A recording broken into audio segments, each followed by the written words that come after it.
Well, hey everyone. Thanks for joining me and Jason from Wake Souls. We're here today on a Wednesday evening to discuss flat Earth, holographic thoughts, and simulation theory. I'm just going to introduce the producer of the Awake Souls channel, Jason. Really nice to have you on the channel. Well, thanks for having me. This is my first time doing a hangout, and I'm excited. Yeah, no, I was just reminiscing about the sky in the background. I'm just going to present you here. Pretty interesting. What kind of colors you got there? It's just, it's at the end of twilight, so it won't be long and it'll be all dark, but we've got a little bit of color left at the horizon right now. Yeah, it's incredible. I like the lighting system you have as well. You're a carpenter, right? I am, yeah. With wood. Well, I do wood, I do metal. I know all the mechanical trades too, electric, plumbing. The only one I really don't dabble in is HVAC because you got to have a license to get the gases. Yeah, it'd be what, a couple year course. You could. But yeah, the gradient sky behind you is nice. It's got like the orange, the light blue, then the darker blue happening. Remember? I'm glad you can see it. Yeah, so you're from lower than the closer to the equator. I'm from, I believe, the 53rd parallel. Um, I don't know. You're located below the 47th. Oh, way below that. Austin is 30 degrees north. Um, I did grow up in Wisconsin, small town called Ripon. So I am from the north where it gets really, really cold, but I couldn't take it anymore. So I'm down here now. Yeah, they got some good hockey up there in Wisconsin. Always, always. They do. I was a hockey player. There's not much of it here, but No. Yeah, me too as well. And I find that the boundaries that are made up are usually not really there, right? We're all basically North Americans. I believe we're all kind of, the same kind of. yep. So, yeah, as the light fades there, I guess I'll lead into my. I just have to know. I remember I seen your first video. I believe you were on vacation. Were you in Saint Martin? I was, yeah. And what, you had become a flat earther pre that video? I had, and I had heard about the P900, and I was on vacation, and there was a camera shop that had a better price on the camera than I could get in the States. So I went for it, and I wasn't disappointed. I got some crazy footage while I was there. Yeah, I have to say, thank you for making the choice. I've really enjoyed a lot of your footage. Um, my next question for you is, I always notice, like today, I was out getting something to eat, and there was a huge rainbow, and I hadn't brought my phone. So, how do you deal with the moments when you don't have the camera? Well, I usually have, I use an iPhone, so I usually have that with me. So I'll use that to catch what I can with it, and I do try to keep the P900 pretty close to me.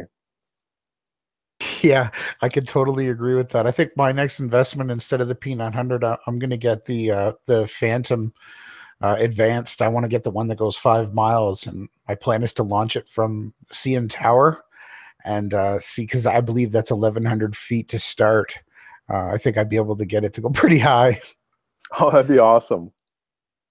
Uh, um, so yeah, what was it? Because I found your channel personally when I was searching Square Earth related instances, and I believe your video popped up. So, do you have any connections there? Not really. My research was sort of independent of that, and then I have come across some of that, but I'm not well studied up on it.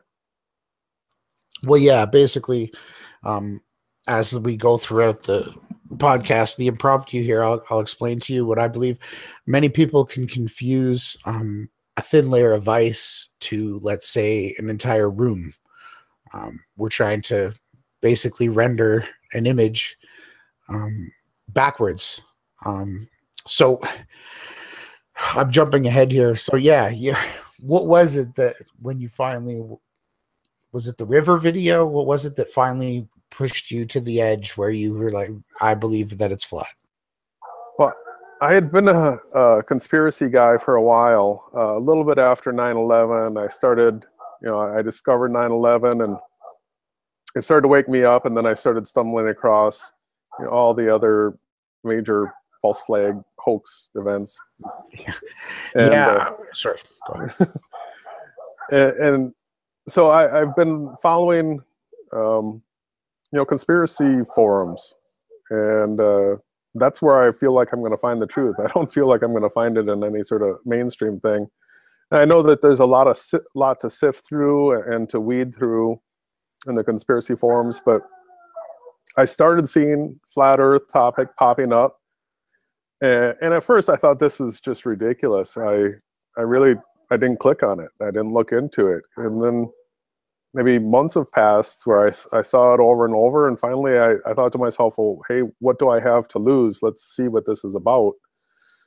And so I started looking at it, and right away I could see that there was something to it. And what I needed to see was a model of how a flat Earth would work. And then that started processing in my head. I shut myself off from the internet for a while. It was pretty overwhelming at first. I'm like, this is a worldwide conspiracy. So I shut myself off from the internet. I really did a lot of prayer, a lot of deep thinking. And it was during that time that I live on a river, and it flooded very severely. And I became very aware of exactly what our elevation is here. And so with what I had learned about the curvature, the correct curvature for Earth, I started thinking to myself, I'm 400 feet above sea level, and the coast, I looked it up, it's 140 direct miles from where I live to the coast where the river enters the Gulf. And I did the curvature calculation for it, and I'm like, whoa, wait a minute. Because what I did is I turned myself around and positioned myself out at the coast where I know the river has to get there, and then mentally pictured my, looking back towards my house. And I'm like, if I factor in curvature, it means that the river actually has to climb like 13,600 feet in order to get to where I'd be standing out at the Gulf. So that drove it home for me. That's that's incredible. And I guess I can, if you wanted to screen share a little bit, I could, or you could, depending on the situation. Yeah, what would you like to see? Well, that river video, if you could pull it up. Sure. And you could just give us a brief, because it, blew me out of the water, or I don't know the proper explanation here. It was an actual, you know what it is? I believe it is because as a builder, and you as a builder, you were able to connect with the model that you'd seen in your mind. And that's the key. The key thing was the elevation and the properties of water, right? Yeah. I mean, because the water is the constant, where that it has to flow downhill. It doesn't flow uphill. So now all of a sudden you have this rule that has to be followed. And then if we're on a ball, the rule really can't be followed. It has to be so convoluted in order to explain it in the ball earth theory, because now all of a sudden gravity has to sort of like squish the water out from higher elevation down to the coast. But that kind of squishing effect would be seen everywhere on everything. If it's going to just squeeze the water out, it'd be squeezing everything out. Yeah, that's an interesting point. I could kind of take the perspective of the way that string theory and quantum mechanics explains the cosmology is that we're on a slow slope, and basically everything started from what they believe is the Big Bang. They don't know what happens up the curve of the slope, but all we can really know is that things are declining at a rate, and that's all we can observe. And that is also aligning with the horizon. There's a few key things that we can observe. I'm just pulling up the river video now. I've got it pulled up. So you want me Okay. to present or Yeah, share? sure. Sure. I'll click on you as we chat away. Yep, you should be presenting. Perfect. Yeah, it's clear. Okay, so pull the Go ahead. microphone. No, it's good. You're good. All right. So can you hear that, or should I just describe what's happening? Yeah, just hit the volume down and just talk about it. I think it'll be better. Okay, so I'm just going to jump through here a little bit. What I'm showing right here is where a river enters into a body of water, a gulf, a sea, an ocean, whatever. We know that at this point right here, everything back inland, has to be above this in order for the water to flow down to get to here, because this is sea level. This is our baseline, our constant. And so,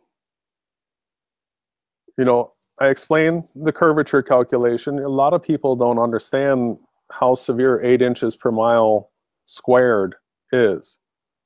Mm-hmm. I remember you explained it with the slope, right? Yeah, that comes up here. So I take, so I remember one time I was riding in the back of the car as a child with my parents, and I was curious about the curvature, and I asked them, like, how much does it curve? And I got the answer, 8 inches. And that satisfied me because, at a mile, I didn't think that I'd be able to perceive the 8 inches. But it's the 8 inches per squared that makes a huge difference, because if you just do 8 inches per mile, it's a constant slope. So here's 10 miles, 20 miles, 30 miles, 40 miles, 50 miles. And if you do 8 inches per mile, what you're living on is a cone. So Yeah, keep going. That's good. So this right here, this is using CAD, AutoCAD. It shows 8 inches per mile squared is a formula that has to work, because it's really the only thing that gets us to the 3959 both directions. It has to be 3959 this way, it has to be 3959 this way. And if you do just 8 inches per mile, this is just going to be a constant slope like this that'll never come back around. At 3959, you have to, at 3960, you have to miss the earth, as long as there's not like a mountain or something right here. Yeah. And so, I mean, this is where I show the distance from my house to the coast. It's 140 miles. And that is a straight shot. It's not the winding path of the river. And so I draw a circle here. I guess it's 143 miles to be exact. And then the curvature for that is 13,232 feet. And that 13,232 feet is subtracting out the 400 feet of elevation above sea level that my house sits at. And then so I modeled this up. Here's a calculator. So I modeled it up in SketchUp, and this is just to show that if you're on a ball earth, everybody considers themselves to be standing upright. Australians don't think of themselves as being upside down, and people at the equator don't think of themselves as being standing sideways. Everybody positions themselves upright. So here I've got a character at the top here, which means from wherever you're standing, the ball earth is supposed to be descending all the way around you, the full 360 degrees. It's supposed to be down below you. So if you're positioned where the river enters into the body of water that it empties into, and you measure out the distance you know, like for me, I was measuring out to where I live, then there's this curvature drop here in the ball model that, so the river, my house right here, would actually have to be going uphill the 13,232 feet to get to the coast. And we don't see that. It doesn't happen. I talk about in this video the amount. So here's a model of the way it really is, and that is we have sea level. You're out at the coast. My house is 400 feet above sea level, and the water drains down to the coast here, and that creates 2.79 feet of drop per mile, and that's typical of a slow moving river. I guess rivers that get into the, you know, five is where you start having some rapids, and then up to 10, that's when people are white water rafting, when you have that amount of drop in a mile. Yeah, I'm totally with you. And I don't think if there's anything else to really, I mean, that's the gist of the video. That's what solidified it in my head, because I had a real world proof right in the backyard that once I locked onto that, I knew that the earth was flat, and then I really started diving into the subject more. I have a thirst for discovering the truth. Yeah, it's highly addictive. Did you remove the earphones? I did not. Okay. Let me just So see. let's stop sharing here. Okay. Oh, there, the echo went away. So what I was going to say was that it was still a bit of an echo. Maybe that's my mic. I don't know why it's doing that to us now. So yeah, basically the 2.79, that was feet per mile. Yeah. Yeah, that basically almost lines up with the slow roll of the cosmological idea of string theory and quantum mechanics. I guess we'll take a jump into that, and then we'll come back to some more things that I'd like to talk to you if you have the time. Yeah. Cool. So what I'm going to pull up here is just an explanation of, so with the simulation theory, you're a proponent of that. I've come to understand through your work. I was convinced of it a while ago to a degree of, I was positive enough about it to talk about it, but every day the evidence continues to mount more and more, and I become even more and more convinced. Well, yeah. Well, when we get to the moon, by equinox monthly, I think people are going to have an interesting evening. I know when I saw your video, I was like, "What?" Like, man, what a find!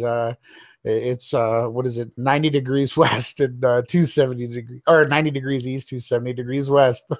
Twice a month. Everywhere on Earth. Everywhere.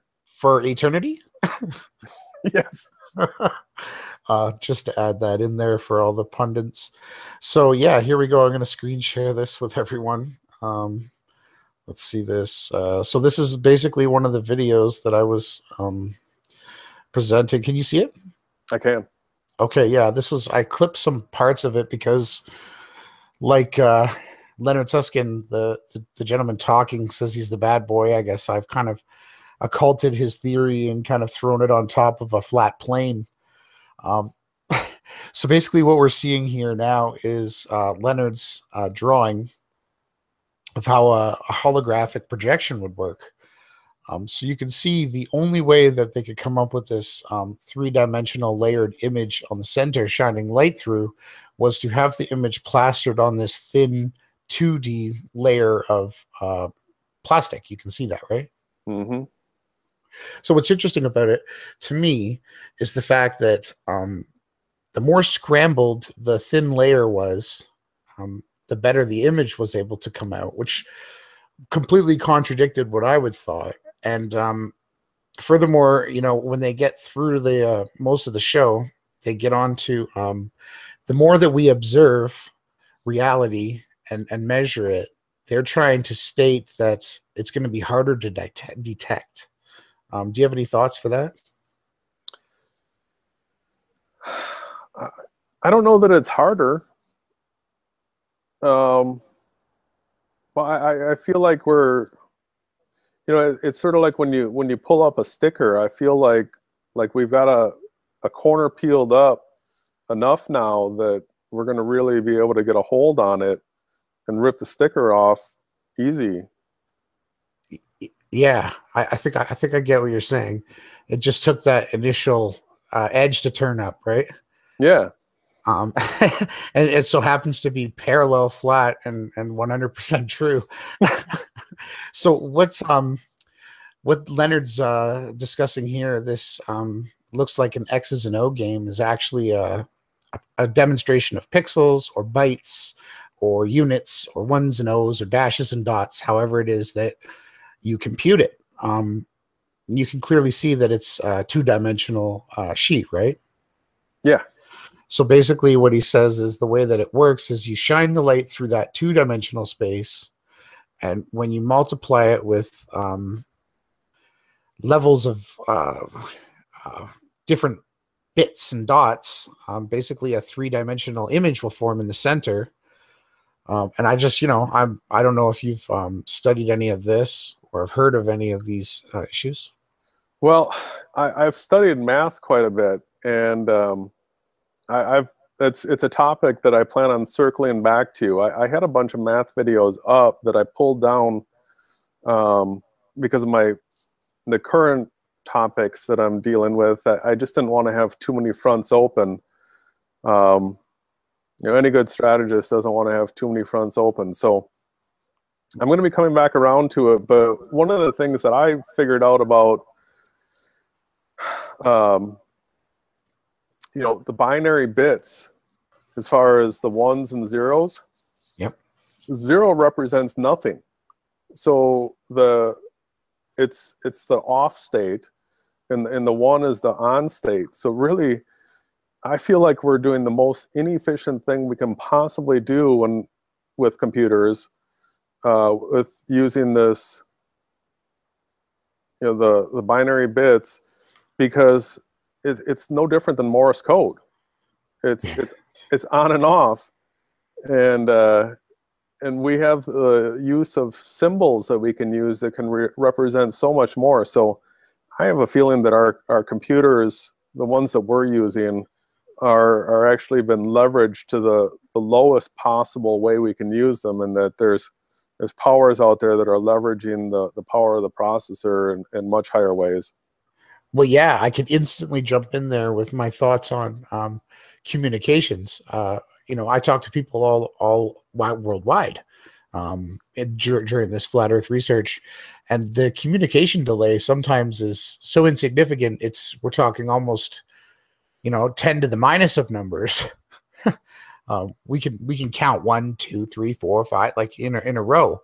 And what I'm thinking is the voxel level, or the pictographic interpretation of the binary code, is something that we can achieve. But it's funny that you bring that up, because also at the end here, Leonard Susskind, the lead, this gentleman, by the way, this definitely looks like the flat Earth card, just to point out to people.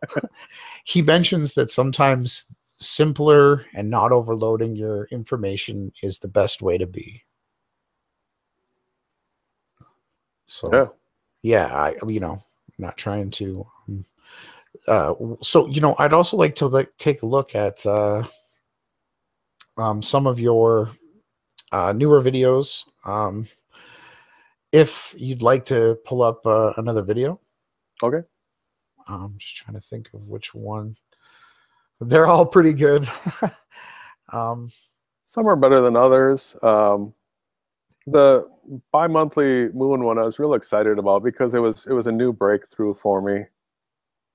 And then the part 5 series, where I deal with the sunrise and sunset angles, that that to me was pretty important because, so I know that Earth is a flat plane, but the model that I was introduced to when I started studying the flat Earth is the one with the sun and moon doing circles over an AE map. And it really doesn't matter what AE map you're using, because the problem lies in the sun and moon doing circles.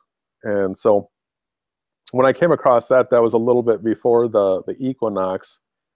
That was important to me. I feel like we're sort of being double dipped in the disinformation. You know, first we're on the ball, and then no, you're on a flat plane, but the sun and moon are doing circles. Well, I'm confident that that's not possible now. I'm with you wholeheartedly. Well, you know, for me, it was a competition with my inner self to find what could possibly be wrong with this flat Earth model that I so fell in love with so easily. And that's when the shadows, the symmetry of the North and the South, and the equinoxes basically knocked me right out. I was like, you know, my world was sunk for about 24 hours until the levity of the situation came back to me. And I was like, just because it's not a circling sun doesn't mean that it's not an infinite flat plane. Yeah, exactly. No, I mean, there's no curvature. Nobody's found the curvature yet. Yeah, no, they're never going to. That's what this whole holographic scientific release is about, is because when they hit the conundrum of the fact that there's no curvature and everything is flat, instead of stating that it's, you know, maybe created from a creator and a unique perspective. So basically, you're the center. God has made us all the center of our own universes. Instead of stating that, they're going to say it's a holograph and, you know, some aliens built it, you know? Well, you know, that's what they're leading up to. I don't think, you know, that's when the simplicity of the creator's way just always seems to take over, you know? So what would you like to look at? The moon, the bi-monthly moon equinox data, please. Okay.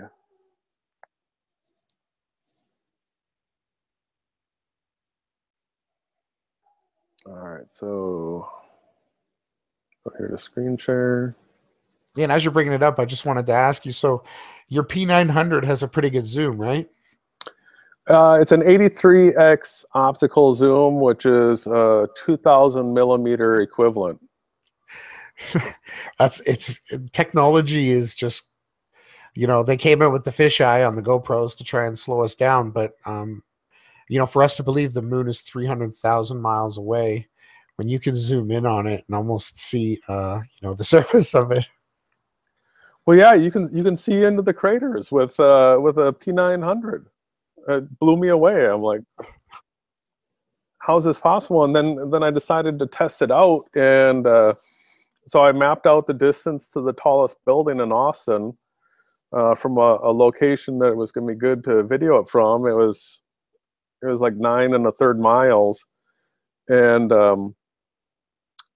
so the amazing thing to me is that the resolution of that building, when I zoomed in on it, blew out way more than the resolution of the moon when I zoom in on that. So that tells me that the moon is closer than 10 miles. Well, the rendering of it, I guess we could say. Right. Because it's not physical. So can you see this? Yeah, you're broadcasting. It's perfect. Yeah. Okay, perfect. So this is something that, you know, if there's anybody out there that enjoys number puzzles, sequences, you know, like if a sequence goes 1, 3, 6, 9, what's the next number? 12, right? Well, you can make more complicated sequences where maybe it's square roots, or, you know, for each number you add 1 and then a square root, or, you know, some sort of algorithm or formula. And when I look at the numbers for the sunrise, you know, the sunrise angle, the sunset angle, and its solar noon declination, the moon rise angle, the moon set angle, and its meridian passing angle. What I try to do is in my mind model it up and see what's going on. And when I was doing that, the numbers all of a sudden jumped out at me, and I realized that. So I was looking at a location on the equator, and I saw when the moonrise was at 90 degrees east, and it set was 270 degrees west, and because it was at the equator, its meridian passing was 90 degrees directly overhead. So for that location, the moon was perfectly overhead in all four directions. Like if you dropped a plumb bob from it, it would hit you in the head. Yeah, we use dot line lasers now, but yeah, same thing, right? Yeah. So I mean, so then I knew the location of where the moon was at, and then the crossing, the meridian crossing. Yeah. Yeah, you had your two the X and the Y. It basically scribed your dead center point. Yep. Okay, continue. Sorry. And so here's the problem with the sun and moon doing circles around an AE map like this. So let's say this is the sun or the moon. It's following an arc. You know, it could be up at the Tropic of Cancer. It could be at the equator. It could be at the Tropic of Capricorn. But it's doing these circles. And if you would go down a line of longitude and you were to shoot one of your laser lines perfectly east and perfectly west, well, then you could never have the sun or moon coming in at a 90-degree angle because it would be following an arc. This line right here creates a tangent to the circle. So I've discovered before that the sun right now, if you look at data for cities in the southern hemisphere, the sun is rising south of east and it is setting south of west. So it is creating an arc that goes like this. And can you see my cursor? Do you see that? I can. Oh yeah, totally. You're perfect. Sorry, I was muted. Okay. Yeah, that's all right. So it's making this this arc right now, and that means that the sun and moon can't be doing circles. But so I had looked at the sun on the equinox, and I hadn't studied the moon yet because the moon jumps all around, and it was sort of hard to wrap my head around. But when I started looking at it, let's get this going here a little bit. Mm-hmm.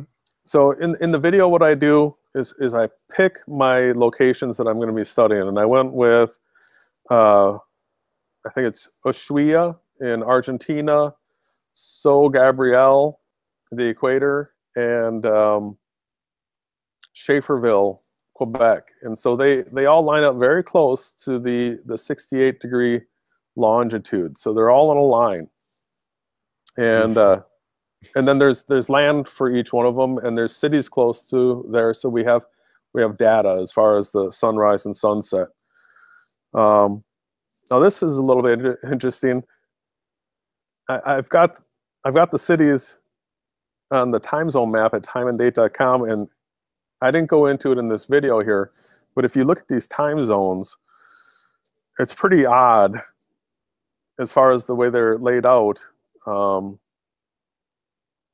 mean, that's the way you have the -3 here come all the way over here.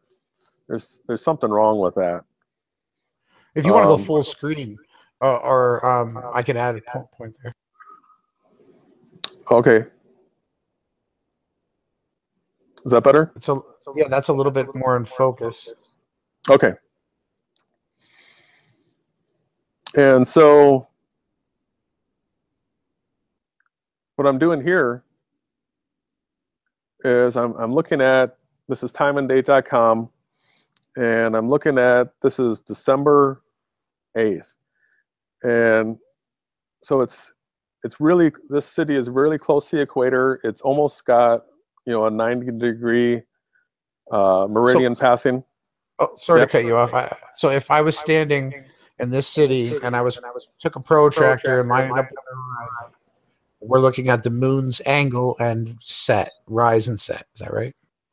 Yeah, well, if you picture yourself holding a compass where you get, it lined up to north, the moon would be rising at 90 degrees or true east. And then it would come directly straight at you, and it would go directly over your head. It would be straight above your head, and then it'll set west. Now you see these numbers aren't perfect. This doesn't say 270, but if you look at the day before and the day after, you can see that this is the day that it rose east, set west. Because if you look at these angles, it rose south of east and set south of west.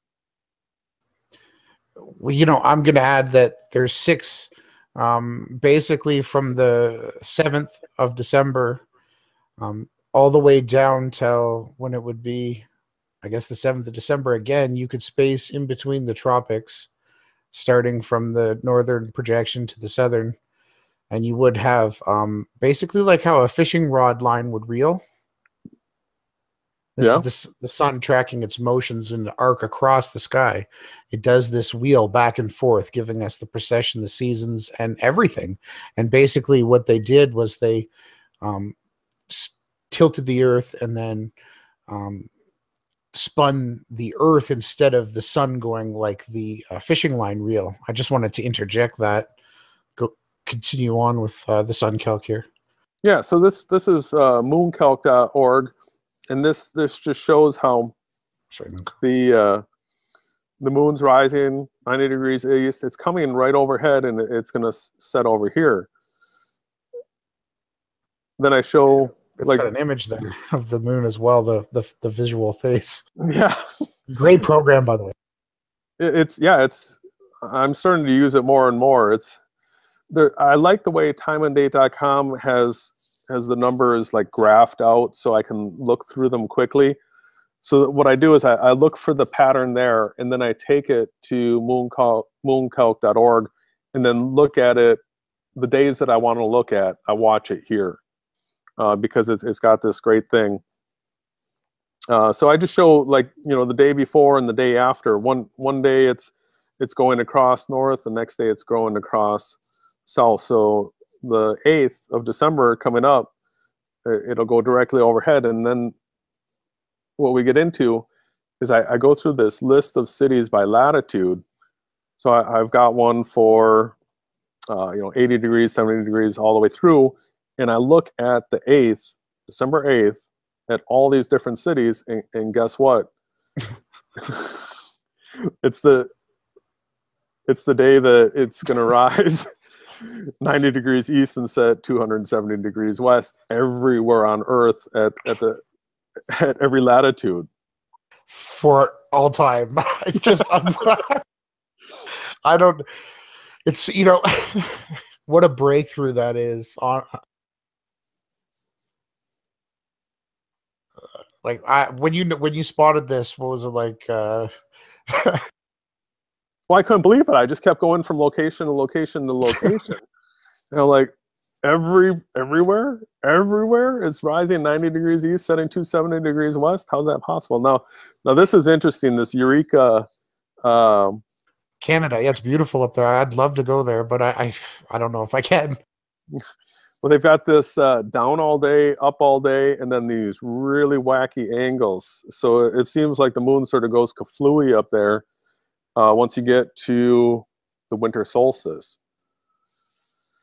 So this part of the video, what I was doing was sort of a call out to the Globers, showing them how their model doesn't work. Now, I found in SketchUp's 3D warehouse this model right here, where somebody did a great job of taking all the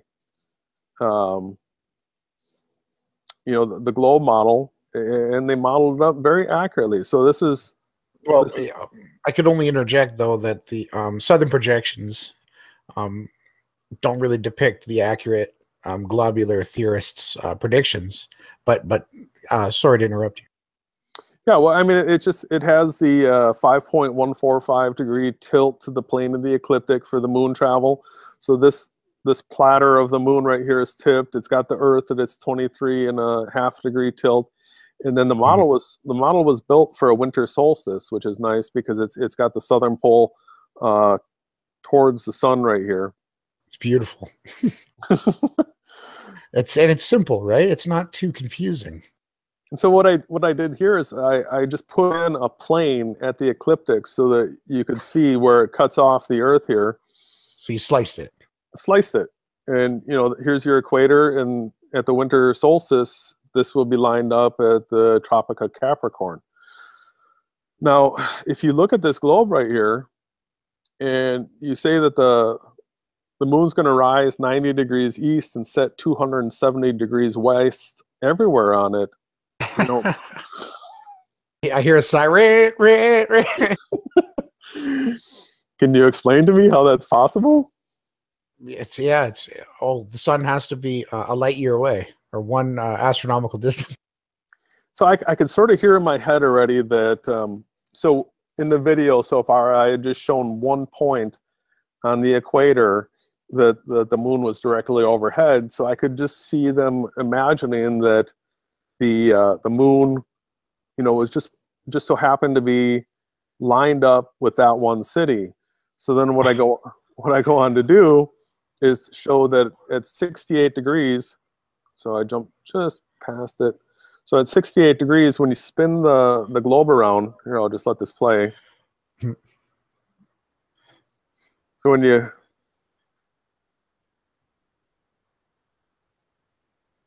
give it a spin now, spin the ball. Yeah, it's going to go. So it becomes 112 degrees on the other side, and it just so happens that at the equator we have land at 112 degrees, so that we can get information for it. And so it's this city here in Indonesia, and on the 8th, guess what? It's directly overhead, and this is the day that the moonrise and moonset are east and west. You can see the angles, you know, are off either direction, and then this is the east and west day. So December 8th, the moon is perfectly traveling around the equator in the ball Earth, and at the same time, it's rising 90 degrees east and setting 270 degrees west everywhere.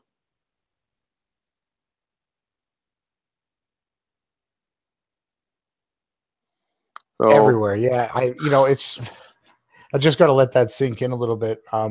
For the people at home and the people at the coffee shop, what Jason is stating, which I have to concur with. My research has pointed to the same thing. Everywhere between left and right, north and south, east or west on the map that you're showing, and the globe, and any other projection, the moon rises and sets in a straight path, an arc across the sky twice a month, on the 8th, and I guess on the 8th again, or no, on the 16th. well, keep in mind that our calendars are messed up as far as the way the lunar cycle goes. So it doesn't line up. What I recommend people do is look at something like timeanddate.com for any month and just scan through. And the easiest way to do this is look for a city by the equator. So I use Quito, Ecuador. I scan through there, and I see that whatever day it's 90 degrees overhead, it's going to happen twice a month. And then I look at that day for my location. Because that's going to be the day that it rises 90 east and sets 270 west, or the closest day to those numbers that there is. So here what I'm doing is I'm doing this over the AE map, and I sort of talked about this already. It's not possible, so I model it up. You know, I pull a circle out to the equator here.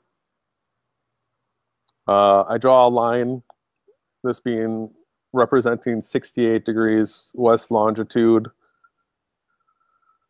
So this right here, December 8th, is where the moon would be located. But if you look at December 1st, here's the Schaeferville, Quebec, and so here's the 1st, the 8th, it's rising east, setting west. Now we've got these extreme angles on the 1st. That's not a huge problem for the flat Earth model when you're looking at a city in the north, but when you look at a city in the south, so here's Ushuaia, Argentina. This is December 1st as well, and this is right here where the moon is rising. This Okay, this is the conflict here.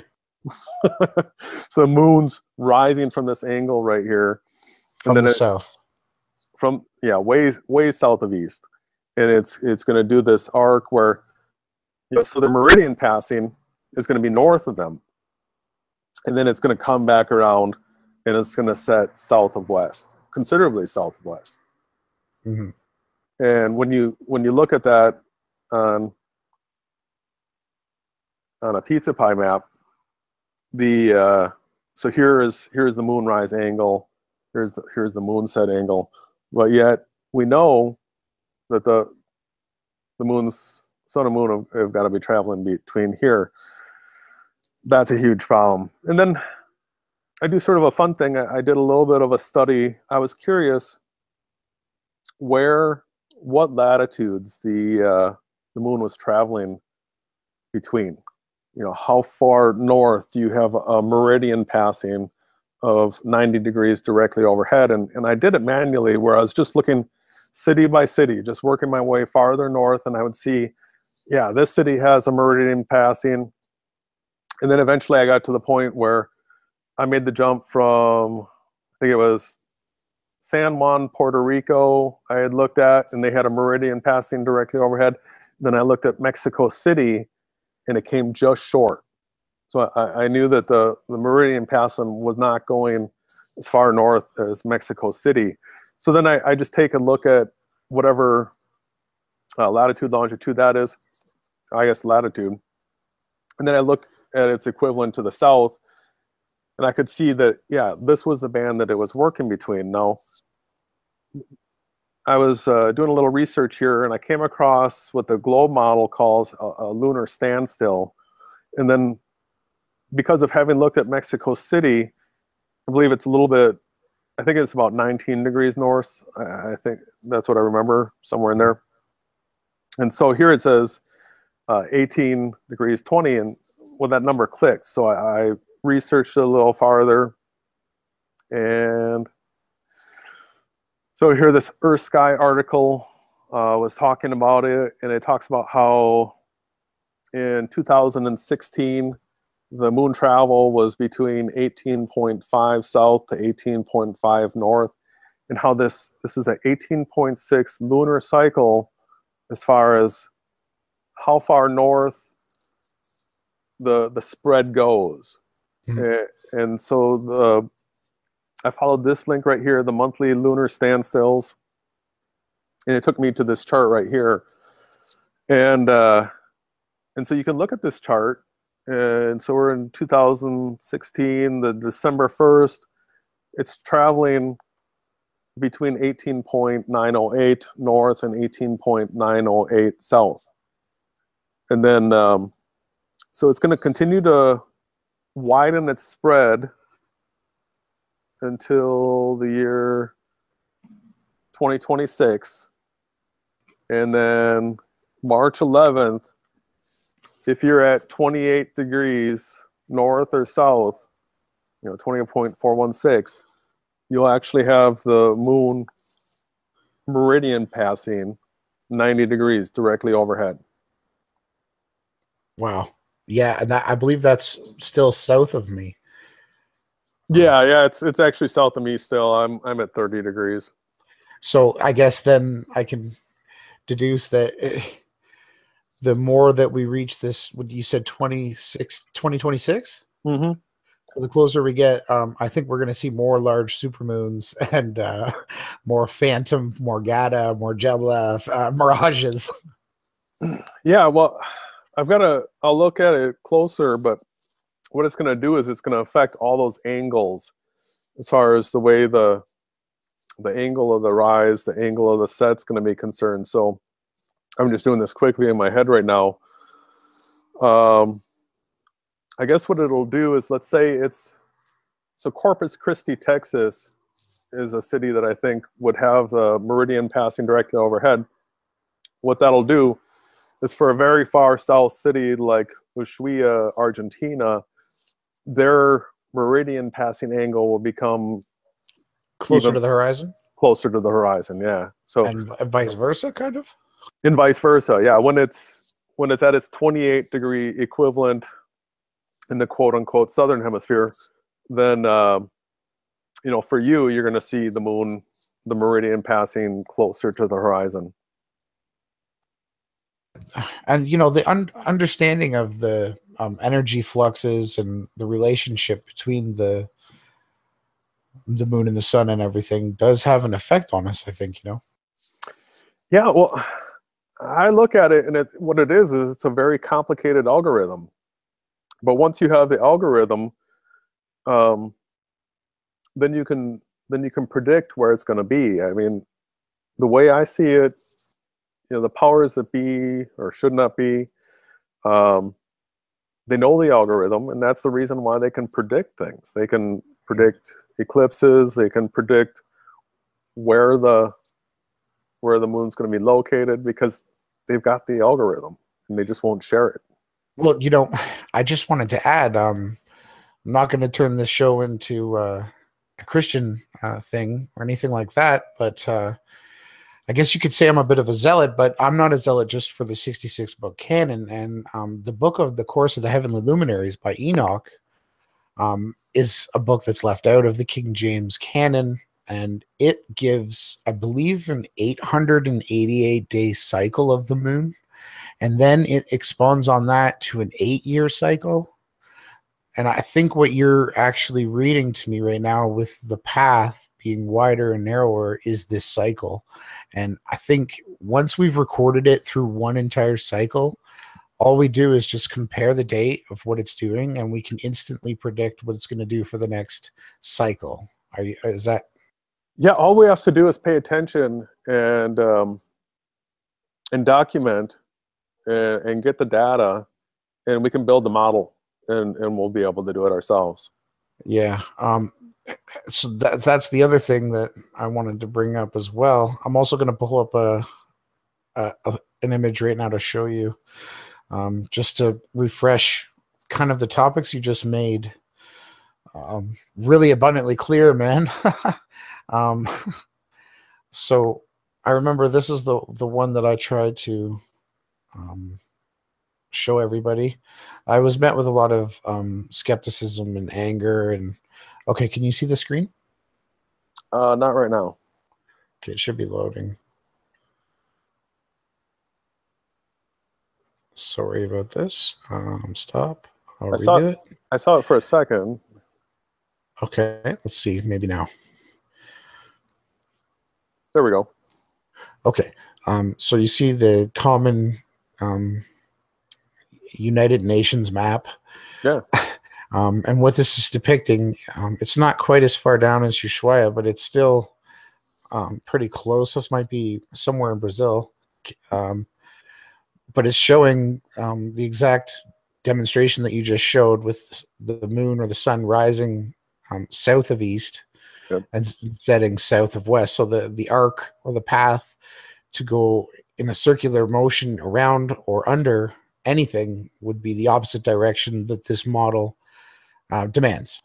Exactly. And not only is it with the sun, but it's with the moon, and it does it with the moon. You're saying almost 10 times that's like to the factor of it. It's like an exponential amount more, because this was only noticeable when you move south of the equator during the southern solstice, right? Yeah, well, with the sun, we are in the perfect time right now, because it's, you know, in its trip down to the Tropic of Capricorn. So the winter solstice will be its at the maximum that it wrecks the flat Earth pizza pie model at the winter solstice. And then it'll slowly, you know, work its way back to the spring equinox, and then all of a sudden, you know, flat earthers will that like the sun and moon doing circles will be happy again. But right now, Yeah, right now they shouldn't be happy. no, it's not working out so good for them. And you know, there's something else that I wanted to share with you, because I haven't had too many minds that were willing to even understand it. So you can see this image here, right? Mm-hmm. So, you know, take away the fact that they're depicted as spheres. Just look at it as the plane that you sliced in your model is right here, and this circle is how much we can see. Mm-hmm. So this is what another channel, QNFI, and Flat Earth Photography have been promoting, is that we all have our own rendering in our own area. Do you have anything that you could add to that? Well, they are excellent at observing stuff. They are out there with their cameras recording, and their eyes are well trained, and they're picking up on stuff. They are amazing researchers. Now I know QNFI has talked about multiple suns, and I've talked about him with this. I don't think it's so much multiple physical suns. I think we're each seeing the sun rendered to us personally based on our location on the grid. Okay, I'm with you. I see. It's a personal rendering, but it has a like a constant form. Right. Yeah. So the whole grid has rules applied to it, and based on where you're on the grid, that's how everything's rendered to you. Yeah, that's how I'm sort of basing it. Not to go biblical or anything like that, because there's so many different religions and arts. Even the Chinese, as you can see, even their money depicts, you know, basically you could form it into a tesseract. That's another thing I wanted to bring up with you and your modeling. Have you thought of the third dimension? I know we've been speaking of the X and the Y axis, but there's also this upper axis as well to take into account. Yeah, the Z. So to me, that has to do with the distance to the horizon. So when you're standing at ground level, and you know your eyes are 6 feet above the ground, it's 3 miles to the horizon that a person can see with their eye. But as you go up in elevation, the distance to the horizon enlarges. So the way I'm picturing it right now, and you know, I'm looking for ways to disprove this. So if people have evidence that will disprove it, that'd be great. I'd love to see it. But the way I'm looking at it is, the higher you go, the larger the bubble you have around you. And then, so let's say you're up in an airplane. Now all of a sudden, your distance to the horizon is greatly increased. So the chances of chasing down the sun or moon in an airplane aren't possible because it's always going to be rendered at a certain distance from you. And so you can't catch it. That's the reason why I did that video where I used the rainbow. And everybody knows you can't catch a rainbow. And I believe that's the way the sun and moon are operating as well. You know, today there was a rainbow in my town where I live, and I was thinking about that very exact point, the age-old saying that you'll never catch the gold at the end of the rainbow. Mm-hmm. And I was thinking to myself, you know, why is that? And I guess what came to me was the fact that because it's a rendering, because it's like a projection. Is that what? Yeah. So, I mean, the video that I have, there's distinctly clouds behind the rainbow. Otherwise, you know, I mean, those were the rain clouds that were the source of the rain. But, you know, the rainbow is, although I got to study that more, but there was clouds in front of it too, and they didn't create a shadow on the rainbow at all either. So the rainbow was rendered in between the clouds. Okay, it was at a certain distance from me, and there could be things in front and behind, but it was rendered to me at that certain distance. Yeah, I know what you mean, because it's like the clouds are interfering with your vision perspective, and reality starts, and it kind of makes the two blur. I'm pretty sure you did an excellent job with that, because you could hold a piece of film up to a light bulb whenever you want, and tell me that you can see the light bulb through the piece of film. But the problem is having the light shine in front of and behind that film, and vice versa, having the film appear behind the light bulb. And this is what we're seeing.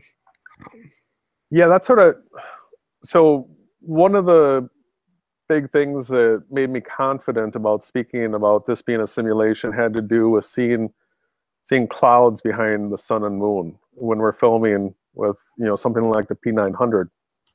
And it doesn't even really require a P900. The P610 does a great job as well, and that's a 60x zoom, I believe. But I see the clouds behind the sun, and so it's one of those things where, just like coming into flat Earth, there's once you get it, you start to, everything sort of, the dominoes tip over. And here's, as we were chatting, I was going to pull it up. QNF has got some great footage of this. Actually, Flat Earth Photography has a recent one where he switches the filter. I mean, it's so obvious that you can, after this, take a look at one of the new ones from Flat Earth Photography. Yeah, we'll go there and come back here. He put a solar filter on stars, right? No, this is a sun traveling through the clouds. It's slicing through them. And let me see here. It's a recent one. Sun in the clouds? Yeah. I'm surprised I missed this, but sorry, I gotta hit the like right away. So is this is it, maybe? Or I think so. If you you've got it enlarged, but so these are anti-crepuscular or crepuscular. Yeah, crepuscular. Okay, this almost looks the same footage as your plane going upside down and backwards footage did. Same time. Well, I mean, that's one of the things. So I'm very skeptical.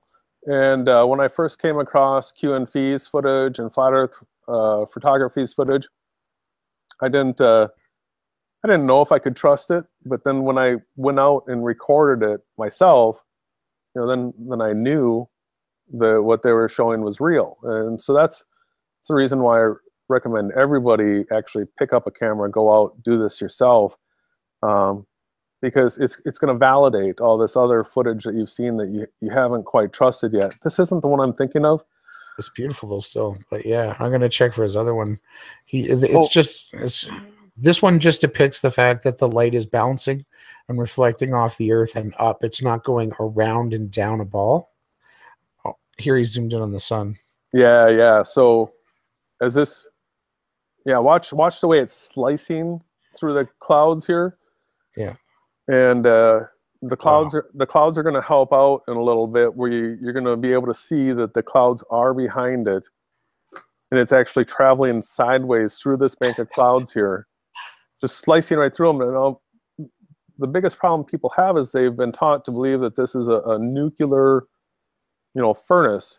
So watch the top of the sun here as it dips down into this cloud, and he's going to apply a filter to that. And that's just a nail in the coffin. So watch this. Oh, wow. That is phenomenal. This way it is. Okay, were there clouds behind it? Definitely. It's submerged in the clouds. Yeah, yeah, it's actually cutting through it. So it's not a nuclear furnace. It's not thousands or millions of degrees or whatever they say it is. It's a light source that's rendered to us at a certain distance, and it follows a certain path based on our location on the grid, and the time of the year, the season. Well, and you were saying within a certain amount of degrees of rise and set, you see these types of anomalies. Yeah, because it appears that the distance that we see this happening is affected by that z-axis that we're on. So if we're up on the top of a skyscraper, the sun's going to be rendered to us at a farther distance away, and then I guess you would have to, this needs to be tested, but I would assume that you would need to have a higher power telescope or zoom lens to see what's happening at that distance. So it's actually best to look at it, from a low level. You'd say that it's pretty interesting if it's designed that way or turns out to be. Yeah, I mean that can definitely be falsified yet, but that's the way I'm seeing it so far. Mm-hmm. Yeah, that when he applies the filter, that's pretty much unfalsifiable. That it is falsifiable. This is clear and proof to me. I did a video quite a while ago about the sun and the moon being submerged in clouds, and I still get people telling me on there to don't breathe, throw in the towel. Oh yeah, you're mentally challenged. Take this off, take it down right now because you're ruining the credibility of flat earthers. Yeah, you'll get a lot of that. So it's go ahead. So what you were saying with the film strip and the bulb before, an experiment that I want to set up soon is because one of the easiest ways people try to debunk this is they'll hold a pen out at the end of their arm, and they'll use like a cell phone, and they'll hold the pen in front of a light, and they'll record it with the cell phone, and then the brightness of the bulb of the light will make it so that you can't see the pen. And they say that that's proof that it's debunking this. But what I've seen is that there'll be birds traveling out at this distance, and it has to do with the focal length of the camera. So when I'm filming the sun, I've got the zoom way out, and then I've got the focus set, to being focused at that distance. And then sometimes I'll see birds travel across the face of the sun, and I can see them right across the face of the sun. They're not obscured by the light because of the focal length and the focus distance that I have everything set to. But when you do that real close with a camera like a cell phone, it's not zoomed. It's not zoomed to the distance of the light, and it's not focused at the distance of the light. So I want to set a bright light and at a long distance and be zoomed to it with the P900, have the focus set to the distance of the light, and then go out there and hold the pen in front of the light, and you can clearly see the pen in front of the light because of that focal length and because you're focused at that distance. So there's going to be times that you're going to see something like a power line. You're going to be looking at the sun, and you're going to see a power line, and it's going to look like you can't see the power line anymore because of the brightness of the sun. But that's because of the distance between you and the power line, and the distance between the power line and the sun. I'm with you. So, yeah, this is a very important thing to me that we can see this, the clouds behind the sun, clouds behind the moon. It gives us the depth. Well, and it gives us the ability to realize how close this is happening because, the distance to the horizon for a person, the eyes at 6 foot high above the ground is 3 miles. So those clouds that he's filming right there, those clouds aren't 1,000 miles away. They're not 500 miles away. They're not 20 miles away. You wouldn't see them. Yeah, we don't see things at 20 miles. No. No. Which it's no, that's not something easy to grasp though. But again, these are anti-crepuscular or perspicular. Ever since I saw the Globebusters moment with Bob and Jaron, I can't pronounce the word anymore. You can see the cloud is actually right behind that sun. I mean, the sun. Yeah, here this cloud is behind. Yeah. And then this one is just directly obscuring it in front. Yeah, and the light's just shining up and through it, and you're getting those vertical rays from it right there. I've got a lot of footage like that. It's beautiful. Yeah, it shows itself quite a bit. Well, and here's I've got some footage where there's just enough wind that as that sunrise or sunset's happening, that cloud might actually move away from you. And if the distance is right, you'll see the sun just all of a sudden pop out through the side of the cloud, which is impossible in the 90 million mile away sun theory. Yep. You know what? If while we're on the topic, maybe you could queue up maybe the sun and the plane footage that you had. So that's another quandary. Yeah, that's weird. It's definitely worth looking at, in my opinion, to share with people, because it's something I've never covered in a video. Basically, the anomalies of objects seen in the sky not conforming to the constructs of our reality. Yeah, and so you've stayed away from talking about the Bible and Christianity in this video, but I am a strong Christian, very, and so Q and Fee and I differ in opinion on what's happening here. I actually think that these are not real planes, and he doesn't think that they're real planes either. But I think that they might be of demonic origin.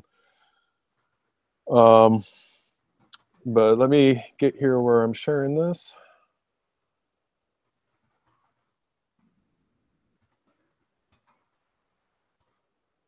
Yeah, I know what you're saying. The two sides, until we have definitive proof either way, we don't. It's coming in clear. They're definitely tricky, that's for sure. Yeah, so can you see this? Yeah, if you want to go full screen, it is coming in clear. I'm going to check the live feed.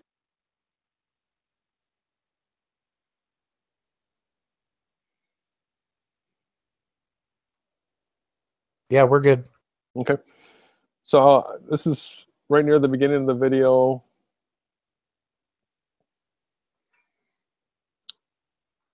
And you're going to see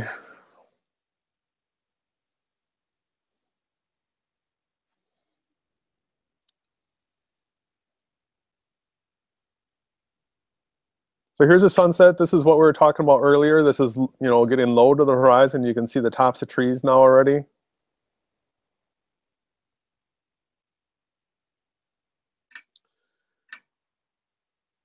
It should be showing up in just a second here. It's going to be coming in from the lower left-hand corner.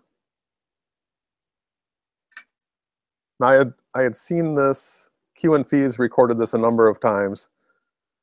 I've recorded it 3 times so far.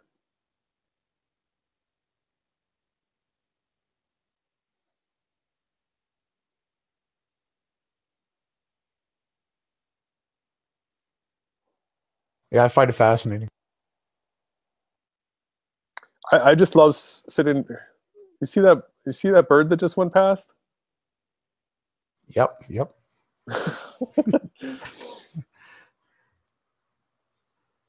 I see that all the time. Oh, there. Boom. All right, I'm going to slow it down. Here's 1/10 speed. It's coming in from the lower left-hand corner. Now look at the lights on it. Look at that craziness. It's got like some sort of jet trails before it dives into the sun. And then it's crazy. When it pops out the other side, it's got this penetration mark, like the way you see a bullet traveling through something.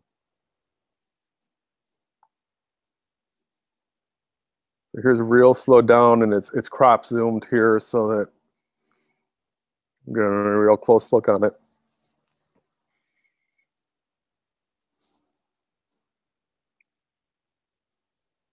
Now, see, when I record stars like Venus and, well, that's not a star, but wandering star.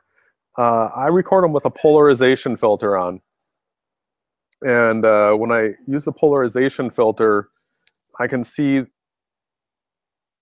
that type of lights, that pattern, I see when I'm using a polarization filter. And so, you know, I don't know what it is for sure. Trying to think what else is in this video here. Oh, I show Q and feast footage here.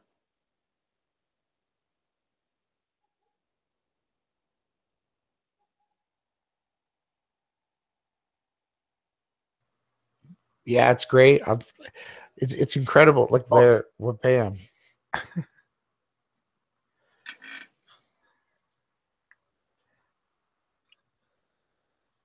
Now, see, his was a little bit closer to the camera, but other people have got this. It's not just us two. You can find this a bunch of places, actually. Yeah, I've seen it all over. But what exactly do you think is causing the trail? I don't know. I don't know. I think just capturing it and knowing that something like this is happening is the important part, because it breaks the lock that we have mentally on the reality that we've been envisioning for a while.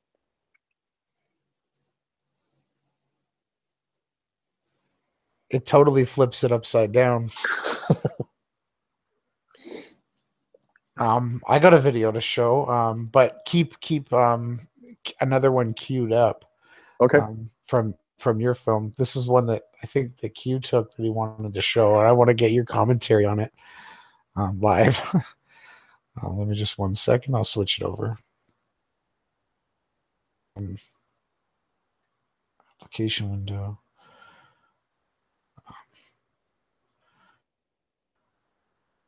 Oh, that's not it. Sorry, I'm a little bit out of sync with my usual YouTube-ness. Okay, is it coming in clear?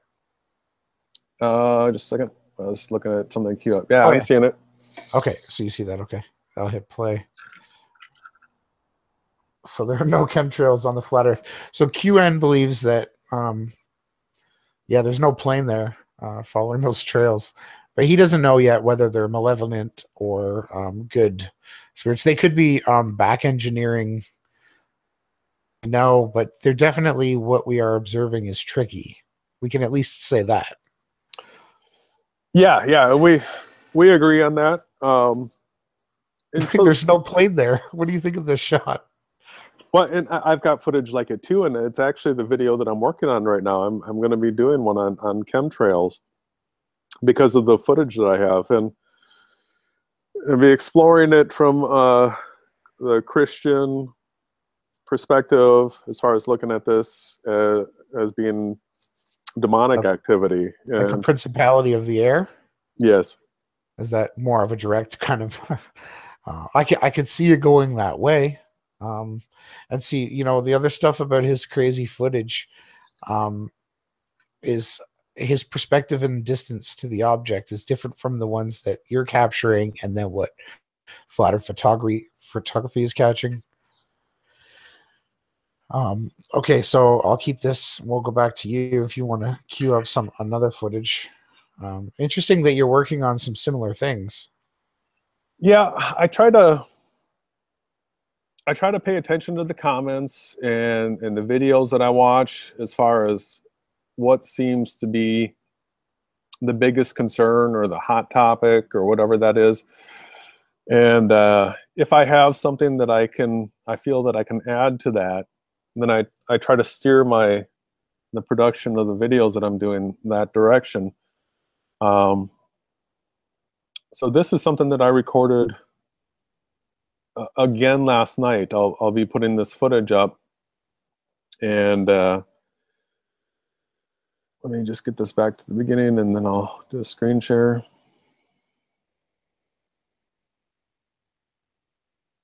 So it got confirmed again last night. Okay. Yep. You've got more footage even. Yeah, so I had recorded this before, and then I got it again last night, and it has to do with Star Capella. Yep, I know that star. I think it was around during my birth. Oh, really? Yeah, but no, continue on. Sorry to interrupt. Can you see this? Yep, you're clear. I'm going to check the live, but I'm pretty sure it's clear. Yeah, you're good. All right, so when you use the polarization filter, you know, we've seen a lot of footage now from the P900 where you see these disco balls of light dancing around. When you use the polarization filter, it brings out these distinct, you know, this reminds me of some of these, like I don't know, toys that you give kids to play with.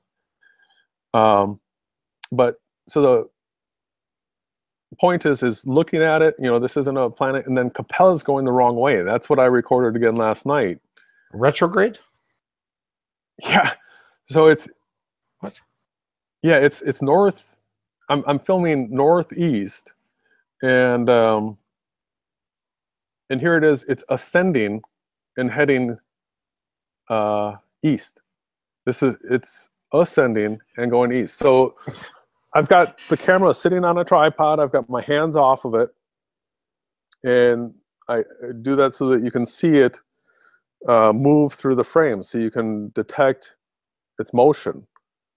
And so here's, you know, this is with a polarization filter. You still got the disco ball effect. You see it wiggling around. Wow.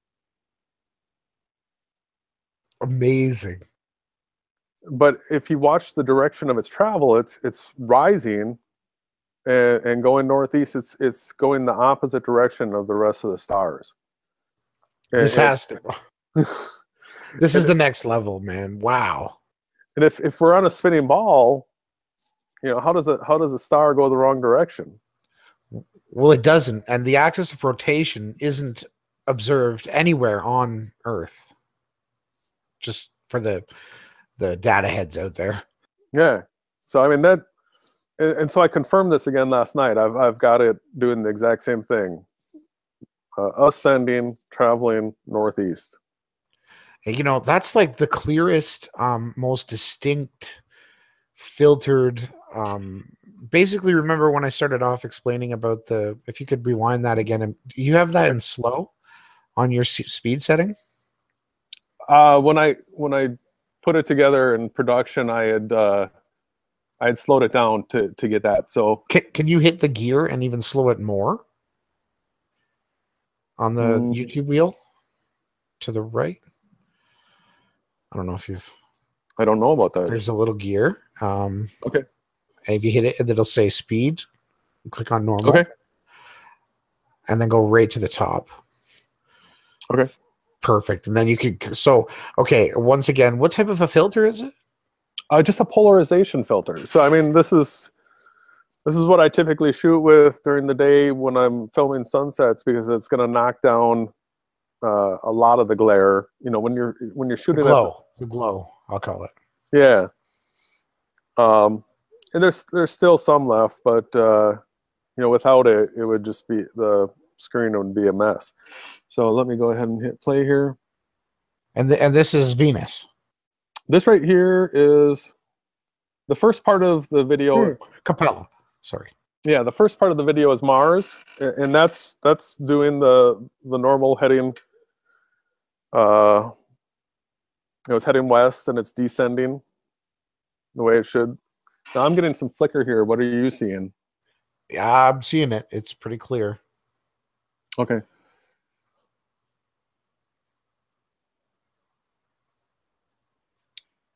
So this, It's wow. jump ahead.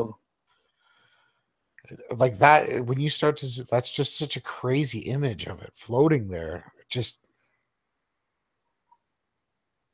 And you know what's weird? This, I mean, this is a little off, but when I look at that, I see the lamb, the Aleister Crowley alien with the big eyes.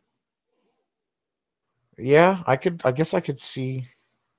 I see that a little bit. You know, and there's also if you take the meridian passing above um the, what is it called?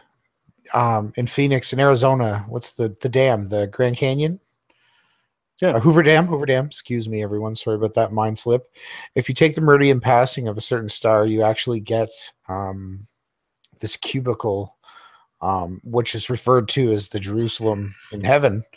So, and what I'm seeing with this polarization footage is I'm seeing a definition in 90 degrees of angles at the corners of this flashing object. Do you see that? Didn't quite follow that, but Well, there's it just looks like there's it doesn't look like a sphere. That's what I'm trying to say. no, there's nothing ball-like about it. In fact, you know, I'm just going to point here with the cursor, but I mean, this looks like, you know, a transparent see-through area. That, you know, this looks like, you know, here's the energy here, here, here, here. You know, and it looks like a three-dimensional shape where it sort of loops around this way and may go through the back here. But this looks like an open hole here. And I would guess that coming through from this side, this is an open hole here. But, you know, so this segment right here, the camera is sitting still and it's ascending and traveling northeast.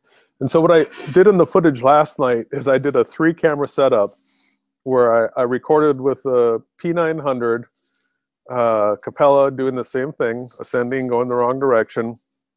I'm holding the iPhone next to the P900 with a star chart app open. So it's pointed at Capella so that you can see that this is, you know, it is Capella that I'm filming. The app shows that it is facing northeast. And then I'm filming with the third camera, the other two, so that we can verify all this. That's great.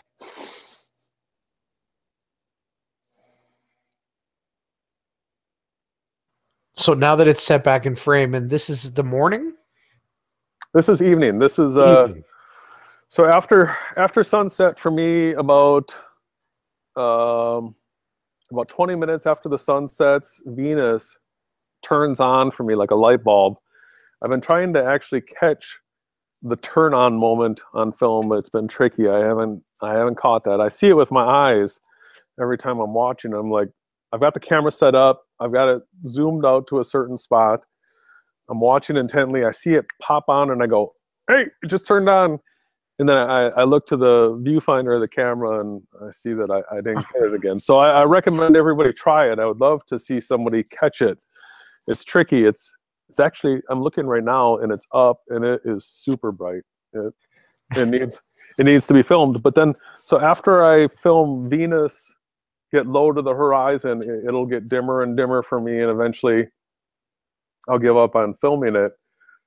Then, so that's the time that I'm going to be like turning around, heading back into the house, but I give myself another look around to see if there's anything else important to film. And that's when Capella's been catching my attention. And that's what happened the first time. That's what happened last night. And so I know it probably changes, you know, for everybody's location as far as the order and the timing of all this, but I recommend you check it out. It's crazy. So, you know, I've always observed Venus, I guess, in the morning. I get up for work sometimes at 3:45. So, it seems to be looming. The other question I wanted to ask you: do images sometimes appear beyond or around the stars? What kind of images are you referring to? Clouds. Sorry. No, I mean, I'm not saying it doesn't happen. I haven't captured it. So one of my thought processes is that the stars are on timers, and that, based on your location, your X, Y, Z on the grid, the stars will turn on at a certain time and turn off at a certain time, because especially with the bright ones, there's weaker ones that seem to like fade in, but what I'm noticing is that the bright ones just pop on. It just happens. So I when I'm filming them, I pay attention. I do manual focus now with the P900. And autofocus a lot of times will be fluttering back and forth when you're trying to film these things at night, especially a star. So I do the manual focus, and what I do is I pay attention to how far the focus is set. So it's got, it's nearest setting, and it's got infinity, and I pay attention to where it's showing up in focus. And what I've noticed is that the stars are in focus for me. Like when I'm recording Venus, it's actually in focus closer than the moon.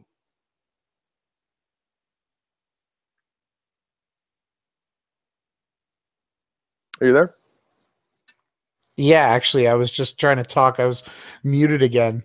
That's amazing. I've often wondered and thought the same thing, that the stars, especially when they transit the moon, they definitely look closer to my eyes render the stars physically just in the sky, not light years away.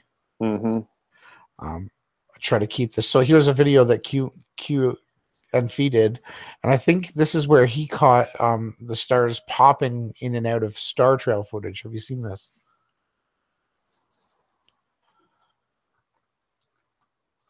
And I also want to point out that anybody that shoots star trails of Polaris, they're going to have an issue with the horizon being skewed. So yeah, here's the 3 stars that he highlights, and he's filming the star trails, as you can see here, and then bam, he gets these static images. I'm not seeing it. Oh, you're not? No. One sec, I'll reshare. Thank you. Sometimes it can get embarrassing. You going on and on. I'll just do the entire screen. Okay, it should be the Tesseract cube thing. Yeah, now I see. Okay, can you see there? Yeah. Okay, I'll just rewind this. Not to do QMP. So here's the 3 stars that he's pointing out. I'm not going to read them, but he's filming the footage of the star trail, and then boom, these 3 stars seem to pop into view, or lights. I don't know if we can call them stars. We don't know. See how they don't have a trail associated with them? I have seen this video. It's quite interesting, and I'd like to see this applied with the same filter that you use. That sure looks like an eyeball. or the the cube, the PlayStation cube. Yeah. It's interesting, but how he caught it should have, like, these lights here should have trails. Right. You see that this might be the moon, or this might be another star, right? I think have you done star trails? I haven't yet. No. Oh, well, that's another. You just obviously set your camera up, and you take a picture every 10 to 15 seconds, and then you filter out the impurities, right? I think so. I haven't done it yet, and QNP actually, I asked him about it, and he said it's easy, but we haven't gotten to the point where he's explained how to do it, and I've done it yet. Yeah, I've gone through it with a few of my buddies. Matrix Decode, another really good channel. He was teaching me about this thing called light painting. I can show you really quick, but if you get the chance, there's some video footage shot at Joshua. What's the name of that resort? Or it's like a park. Joshua's Joshua Tree. Heard of it? I've heard of Joshua Tree. Okay, yeah. So there's painting that's done there with Star Trail footage. It's incredible. I don't have the video queued, but definitely really interesting a technique. And also what you get with the Star Trails is you can get more meridians and more tracing points off of your moon data, right? For your model. Yeah, well, that's actually what I'm saving up for right now. Is I want to get a theodolite. Theodolite, yeah, those are to measure. And you see, this is his footage that he's taken from where he lives in Spain. And you can clearly see what we're looking at here. This is the celestial equator in the center. And you can tell, like, when you look up in the sky, this image would be where west, right? Or would you say that your stars go broader? Let's see. So looking south. Yeah, looking south, they take an arcing path to the south, so they don't come directly overhead here. The meridian passing for all the stars is at an angle to the south. You know what the glober is called, the ecliptic. Mm-hmm. Yeah, I know what you mean. It's still in the sky. It's just, in my opinion, it's not a ball. The ecliptic in the sky is more of a. It will definitely the properties of our rendering of our distance that we see, but I'm not going to get too into that right now. I can't really. But you see, this is light painting here. Oh, that's awesome. And then you see the trails in the background. Yeah. And so, like, when you take the multiple snaps and edits, like, you can leave in some plane flights or whatever anomalies you get, but by cutting out certain images, you can remove impurities in the shot. And you just hit render, and it just stacks the photos together and plays them like an animation. Oh, it's fantastic. Yeah, he's quite the artist. Now he's got the Phantom drone, and he's on to drone footage and measurements with the drone. All right. That's quite the shot. Yeah, it's all centered up. Nice. So I actually, I've been using SketchUp in my videos, and I think I may have gotten to the point where I'm ready to outgrow it. So I've been looking at 3D modeling programs, and so I'm right now I'm looking at Blender. If anybody else out there has recommendations for something else to get started on, I've got an idea of how to model up the star trails as far as the way it works in the quote-unquote northern hemisphere and southern hemisphere. And so I'm looking for a program that's going to make it possible for me to render this up, put it out in a video, and help people see the way I'm seeing it. And then everybody can put their input in, as to whether or not the model's working correctly, or if there's, some modifications that need to be made to it. I definitely think Blender is the way to go. Personally, I haven't had enough patience to sit there and go through it, because there's a lot of chains and connections, but I definitely think it's got what you need. Yeah, I've got the patience. I enjoy learning new things, and I'd love to have a program that I could get myself to the point where I can model things up and, something that's photorealistic. So when somebody looks at it and then they compare it to reality, they go, well, yeah, the two are pretty much identical. Well, the closest that I found to, let's see if you should be able to see my screen, is this depiction here. Can you see? Yeah. I'll just show you this really quick. Basically, it shows the spread rate of the light, the distance among the grid, and then these are basically like snapshots of the stars now. Not so there's the background stars, there's the wandering stars, and then there's the sun and the moon, right? So there's three types that we notice up there in the sky, in my opinion. Yeah. And I think the free energy. Hopefully he comes back or maybe puts out some more videos, but he was depicting the starlight moving basically always 90 degrees east to 270 degrees west, but something to do with atmos plane or the angle of the star's path made them bend. And what he's showing in this image is that all the stars' path equal the same distance from east to west, right? No matter what latitude or longitude you're at, they're always equal. They take that amount of time to revolve one cycle, or to cross by. And I think he does all his modeling with Blender as well. Don't quote me on that. I don't know, but you could basically get. The only other person that I would like to talk with about it would be my perspective. Do you follow his work?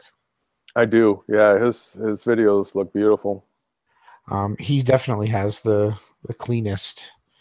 You see the depiction of the stars moving. This would be looking south from east to west. Yeah. And remember, I said like the fishing rod, it goes like this. Yeah. And I think this is pretty much what we observe. The line coming off the reel. And then when he depicts here, he just shows the apparent motion or the apparent rotation of what we don't see, because it's like if we have to start imagining time and space as a three-dimensional instead of just two-dimensional or spherical. So hopefully we can. Yeah, I mean, I don't know. For me, time is actually, it's become very unreal. It's actually, to me, like in a video editing program, it's the master track in the background, but the slots of footage that you put on that master track, they weren't recorded where they show up on that master track. So it's just a reference point to me now. I don't really see time as being all that real anymore. Yeah, I think I see exactly what you're saying. But what he depicts here is this ball up here would be projecting the stars that are constant, the background stars. And then what we have here would be the sun. And, I don't know if you've seen this clip right here, but this is where he depicts the north and the southerly meridians, paths, rotations. It almost like imagine time as a film running through a projection player. I have not seen this, but it's fantastic. The reason why I want to get to know how to use Blender better is because I want to do something similar to this just on the local scale that we can see in the 3-mile radius around us in a smaller bubble instead of on. Yeah. So sorry. So we could zoom in on our location and then we would see this at a closer range. So what I think you'd have to do is sort of blend this concept. And then I can show you one more. But that's right on. Yeah. He's, like I said, he's brilliant. Hopefully he comes back with more videos or publishes his work, because I believe he was saying that he was getting frustrated with the YouTube scene because people look at documentations that are PDF'd and published more they give it more credence. Okay. So do you see this image here? Yeah. So this would be a depiction close to the equator, looking south at the stars in the sky, and this, I guess, you could plot in your moon, your moon arc, right? Your Exactly. and so if we go, where am I trying to go here? If we go north, it does. Here we go. Sorry about that. I've showed this to a lot of people, but so again, now we're turning to the north, looking from the south, and this is going to be our sunset. This is our west. And so if you could find like a way to personalize this slice, because this bubble is obviously enlarged to the entire surface of what we can observe. Yeah.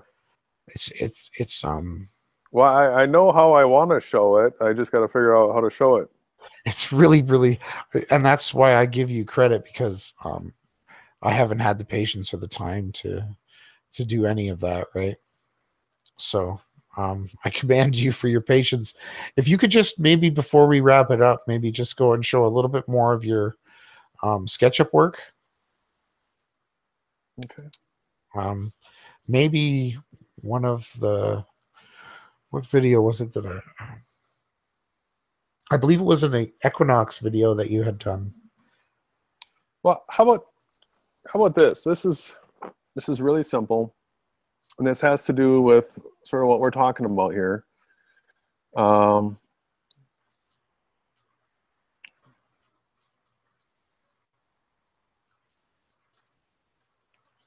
Yep.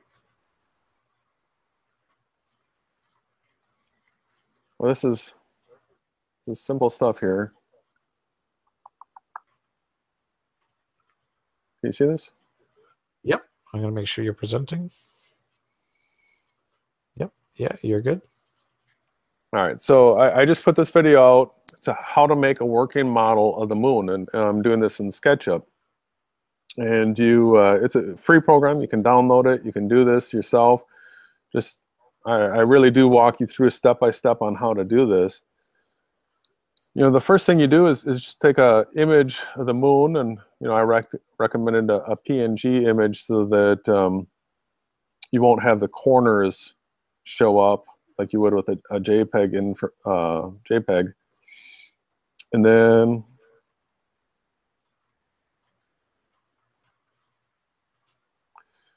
I take you right into SketchUp, how to set this all up, explain the different axes, how to import it. So here I've placed the moon image in there. I'm going to be flipping the moon up to, so right here you're going to see how I'm going to put the rotate tool down here at the corner.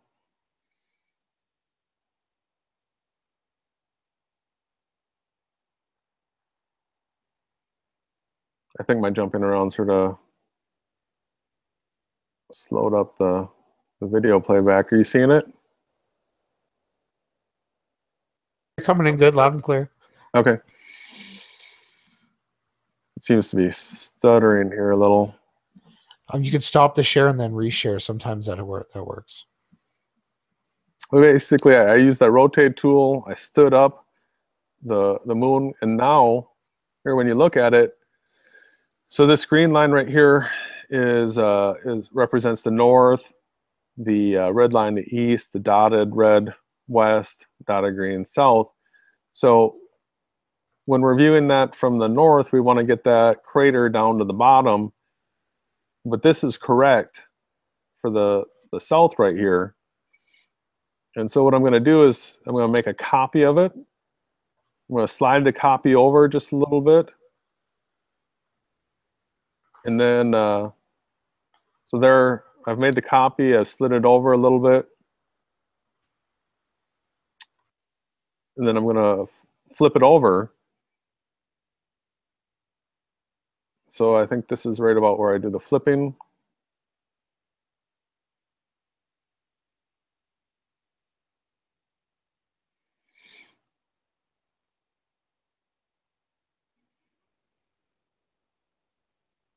So you see, as soon as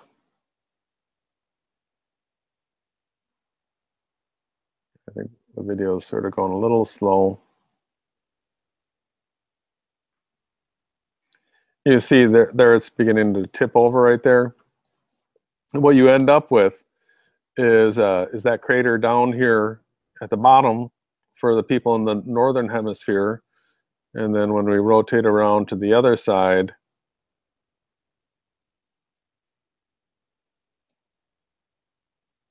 it's up like that. So this is the way we see the moon in reality. And really, you can, after you do this a couple of times, you can put this whole sequence together in less than 2 minutes, probably a minute. And it works. It represents reality. Yeah. So I'm trying to use 3D modeling to mimic reality as close as I can so that we have a model that represents reality, and thereby we'll understand what reality is. So I want to do this with the stars as far as the way they rotate in the northern hemisphere and the southern hemisphere as well. And I think once we have that, I think we'll have sort of honed in on, well, what it does is it disproves the ball Earth. It disproves the popular flat Earth with the sun and moon doing circles. And it leaves us with simulation reality. And maybe there's some unknown option out there that we haven't considered yet, but it seems to make sense that this is simulated. It definitely, not to, quote the movie, but it's very Matrixy. It is very Matrixy. With the constants and, the anthropic issues as well, take into account. And that SketchUp is great. I guess to add to that, I hear a lot of people trolling and always saying, why are you guys promoting false images like the Gleason's map and not showing real, depictions of reality? Mm-hmm. So that's what you're trying to do. I think it's great. I commend you for it. But it's about going out and observing. You're not going to figure any of this stuff out from your sofa. Yeah, and well, like I guess to everyone in the chat, Mark and QNFE and Joseph and Lisa and everybody that's tuned in, that is going to tune in the future. I'm going to do a little bit of time travel here, and I'm going to predict that we are going to continue to reach higher peaks and further beyond the horizon than we ever have. And Jason, that's just, I'm really, when I put out my videos and I don't have as much data and proofs as I'd like to, I try to reach people and hope that people reach back. And from what your work and QN fees and flatter photographies and many more, I hope that we could do more of these types of talks and this open sharing of data. I'm going to give you every piece of data I have regarding the paths of the heavenly motions of the bodies of whatever it is above us.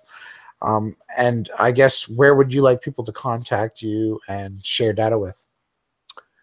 Well, my email is awakesouls@gmail.com, and you can email me there. The comment section on my channel, I'm moderated against trolls and shills.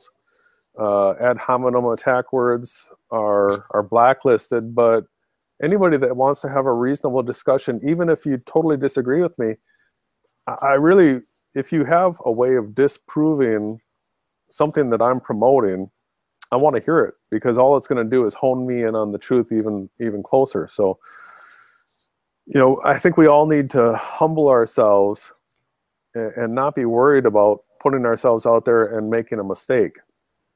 I actually like to get what I have in my head out as quick as I can, because I know that a whole bunch of people looking at it are going to help me find the errors that I might have missed. Yeah. I know exactly what you're saying. When I sit on issues and thoughts, they tend to, dissipate. Well, I mean, I've made videos before where I've made mistakes. Um, I've put the video out and it's gotten a whole bunch of views. Now, I could have sat back on the information that I had and studied it, and got it peer reviewed and, went through all this time and effort to make sure that there were no errors in it before putting it out. And, maybe it would have taken an extra month or 6 months or a year, or who knows, maybe it would have never gotten published. So I rather throw it out there. If somebody uncovers a mistake that I made, fantastic, wonderful. I'll correct it. And I thank you for looking into it. Well, yeah, I've been trying to debunk everything that everyone does, and I haven't found any flaws with your work at all. And I'm looking forward to, beyond the horizon, or like you said, having a more zoomed in personal feel, or a model that's replicating reality. I think it's great. Well, I think if this is a simulation, modeling things is really the key. Yeah, and having them actually work. Yeah. So yeah, I guess I've had a few people that have commented that they'd like to see maybe a real reality skeptic show instead of your average ball earth. Or even though I'd like to see you, Jason, go on Globebusters and whatever flat earth avenues that you want to pursue. I recommend that everybody checks Jason out, Awake Souls, for sure. And yeah, I hope we can do this again.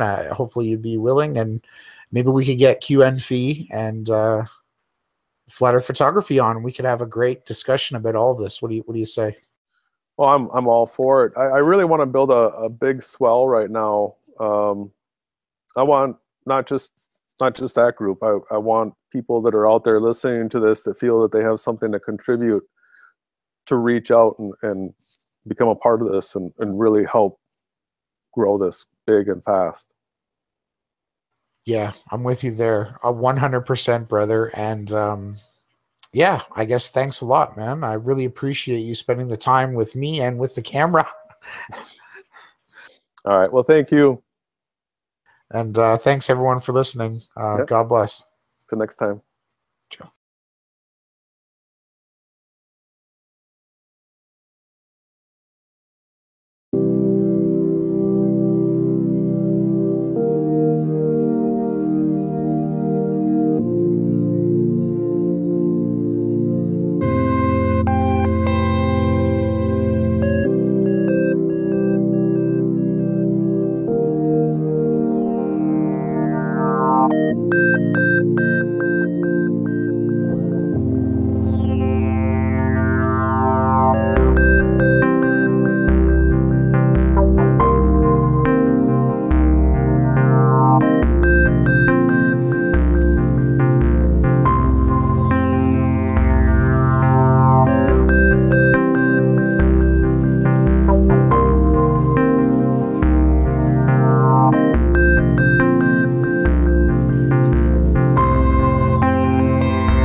Have you ever wondered what you've been missing?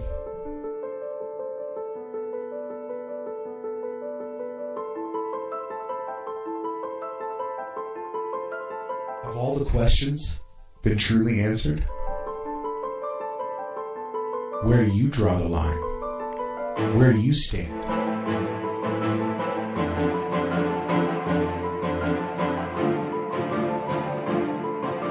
Welcome to the truth about everything. To the people that subscribe to the truth about everything before there was any content on this channel, I must give you my deepest thank you. But the wait for content is over.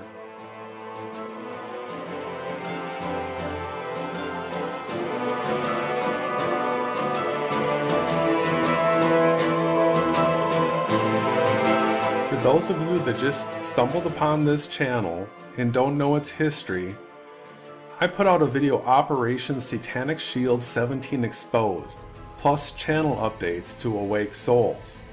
In this video, the structure of Satanic Shield 2017 is exposed. So it shows that I am Jason Laufenberg. The channel that most people know me with is Awake Souls, but I have created a new Flat Earth video blog channel. I work with Ronnie of Skeptic. This is a collaboration between the two of us. But this channel, The Truth About Everything, is a future project that's been realized, and this is Skeptic, Awake Souls, and you. So, your input, your content, your truth, the truth that you can share about something in this world, that you work with us, this is the place that that material is put. And so, the truth about everything will be exposed.